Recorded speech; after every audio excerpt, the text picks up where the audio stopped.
আমরা আমাদের প্রিয় ছাত্রছাত্রী বন্ধুরা, তোমরা আশা করি সকলেই ভালো আছো।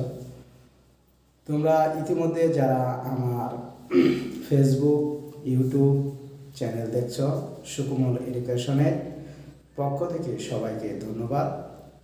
আমি গত ক্লাসে তোমাদেরকে মধ্যক নির্ণয়ের যত খুঁটিনাটি বিষয় আছে সব কিছু অঙ্ক কষে সুন্দরভাবে সহজভাবে যাতে বুঝতে পারো সেভাবে উপস্থাপন করেছি। তোমরা গত ভিডিওগুলি দেখলেই তা বুঝতে পারবা। আজকে তোমাদের জন্য আকর্ষণীয় এক অঙ্ক, প্রচুরক। যে প্রচুরকের যত সমস্যাবলী আছে সব কিছু নিয়ে আমি আজ প্রচুরক সম্বন্ধে তোমাদেরকে আজ বুঝাবো। তোমরা প্রচুরকের অঙ্কগুলি বিশেষ করে নৈমিত্তিকে বেশি পাবা, নৈমিত্তিকে এবং পরিসংখ্যানের কয়ের মধ্যে বিশেষ করে এই অঙ্কগুলি পেয়ে থাকবা।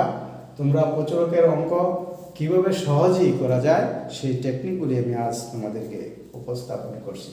তোমরা দেখো, একটা সারণী আছে, এই সারণী এরকম একটা সারণী দেওয়া থাকবে, তোমাদের এ থেকে প্রচুরক নির্ণয় করতে হবে।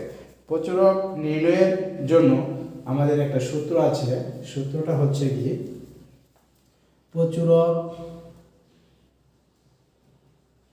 সমান সমান f1 by f1 plus f2 into h।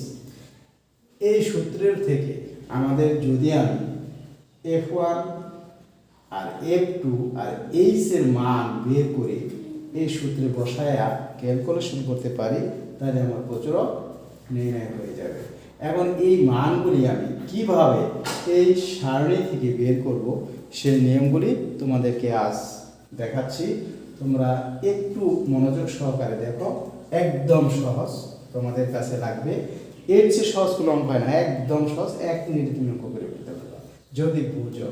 দেখো, এখানে প্রচুরক শ্রেণী আগে নির্ণয় করতে হবে। প্রচুরক মানে কি, গণসংখ্যার মধ্যে সবচেয়ে বেশি সংখ্যা যেটা আছে। দেখো এখানে গণসংখ্যা যা দেওয়া আছে 4, 6, 8, 12, 9, 7, 4, এর মধ্যে এই গণসংখ্যার ছকের মধ্যে সবচেয়ে বেশি গণসংখ্যা আছে 12। তার মানে নির্দিষ্ট এটাই হচ্ছে শ্রেণী ব্যক্তি, যেটা এই শ্রেণীটা হচ্ছে কি প্রচুরক শ্রেণী। এই সবচেয়ে গণসংখ্যা যেটা সেটা হচ্ছে প্রচুরক শ্রেণী। এখানে আমার প্রচুরক শ্রেণীটা আগে নির্ণয় করতে হবে। এখানে সবচেয়ে বেশি গণসংখ্যা হচ্ছে, সবচেয়ে বেশি গণসংখ্যা 12, এতে প্রচুরক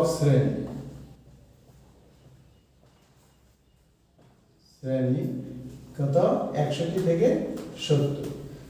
কারণ আমি প্রচুরক শ্রেণী যদি নির্ণয় না করতে পারি তাহলে আমি এল এর মান পাবো না।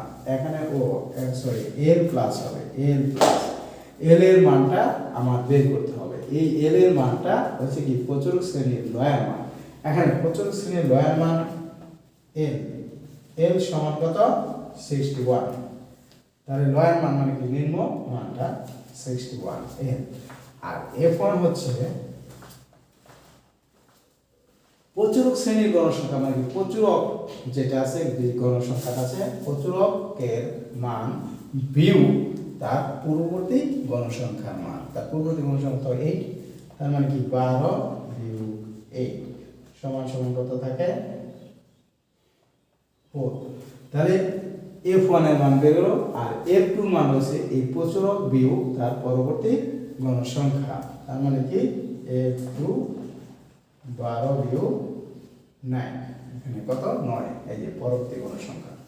তাহলে 9, 10, 11, 3, তাহলে 3। তাহলে f1 বাই করছি, f2 বাই করছি, l বাই করছি। এখন আমার হয়ে গেছে h হচ্ছে কি আমাদের শ্রেণী ব্যক্তি। h সমান শ্রেণী ব্যক্তি।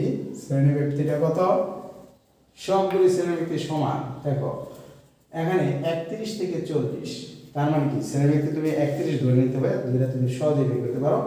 যারা মানে না বুঝতেছো তারা সঠিকটা করে বুঝে নাও। 31 ধরতে হবে, 31, 32, 33, 34, 35, 36, 37, 38, 39, 40। তার মানে কি 8 আর 10 হচ্ছে শ্রেণী ব্যক্তি। তাহলে এখানে 10 ধরে নাও। এই শ্রেণীবৃত্তি যে কোনো শ্রেণী থেকে তুমি এই শ্রেণীবৃত্তি বের করতে পারো, 61 এটাতে 10। তাহলে এখন এই মানগুলি আমি এইটাতে বসায় দিচ্ছি। দেখো ক্যালকুলেশনটা, অনেকেই ক্যালকুলেশনে ভুল করো, অঙ্ক একদম সোজা বসায় দাও, কিন্তু ক্যালকুলেশন করতে গিয়ে তোমরা হিমশিম খাচ্ছ। অঙ্কটা পারো কিন্তু ক্যালকুলেশনের জন্য তোমার অঙ্কটা হচ্ছে না। তুমি যেভাবে সহজে ক্যালকুলেশন করতে পারো সেই নিয়মটা আমি শিখিয়ে দিচ্ছি, একদম সোজা ক্যালকুলেশন। দেখো এল এর মান কত বসাইছি, 61। এল এর মান 61 প্লাস F1 এর মান 4, এখানে 4 প্লাস F2 এর মান 3 ইন্টু এইচ এর মান 10। এই যে বসাইছি আমি। এখন আমার ক্যালকুলেশনে আগে করতে হবে এই কাজটা। দেখো 61 টাইমে নিতেছি, উপরে 4। যদি আমি এই সংখ্যাটা উপরের সাথে গুণ হয়ে যাবে, যেহেতু 10 গুণ আকার আছে, এটা উপরের সাথে গুণ হবে, উপরের সংখ্যার সাথে গুণ হবে। তাহলে 4 10 কত, 40 লিখে লাই। আর 4 আর 3 একসাথে যোগ, এটা নিচে, এটা একটা ভগ্নাংশ। 4 আর 3 যোগ করলে কত আসে, 7। তাহলে এই একটা ভগ্নাংশ অঙ্ক হয়ে গেছে। এটা একটা ভগ্নাংশের অঙ্ক, লসাগু করে আমি করতে পারি, আর নয়তো আমি শুধু ভাগ করে দেব। এখন দেখো 7 দ্বারা 40 তে ভাগ করলে কত আসে, এটার সাথে আমি খালি 61 যোগ করে দেব।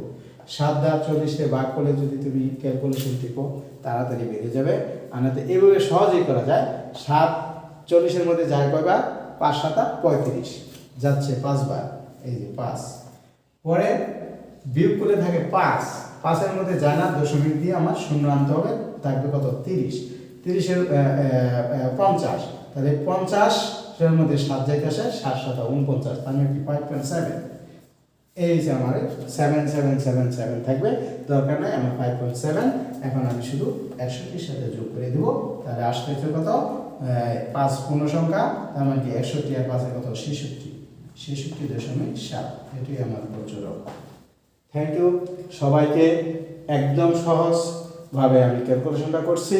ক্যালকুলেশনটা যারা বোঝো তারা সহজেই করে দেবে। এটা 1 মিনিটের অঙ্ক, 1 মিনিটে হয়ে যাবে তোমার অঙ্কটা, তুমি যদি এখানে মানগুলি সব থেকে বের করতে পারো। ওকে।